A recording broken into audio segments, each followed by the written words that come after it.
सर्वांना जय भीम आणि रमाई जयंतीच्या खूप खूप शुभेच्छा। तर आज आम्ही आलो आहोत विहारामध्ये, आमचे महिला मंडळ बघा। तर मी 2 ओळी गाणं म्हणत आहे रमाई जयंती निमित्त।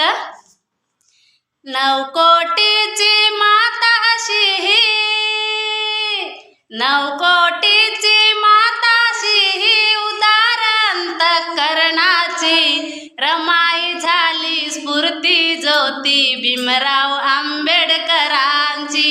रमाई झाली स्फूर्ती ज्योती भीमराव आंबेडकरांची। निरक्षर हा समाज दुबळा कुठे तयांची पायरी, रमाबाईचे नशीब मोठे झाली भीमाची नवरी। हसत मुखाने सदा ओढली, हसत मुखाने सदा ओढली गाडी ही संसाराची। रमाई झाली स्फूर्ती ज्योती भीमराव आंबेडकरांची। रमाई झाली स्फूर्ती ज्योती भीमराव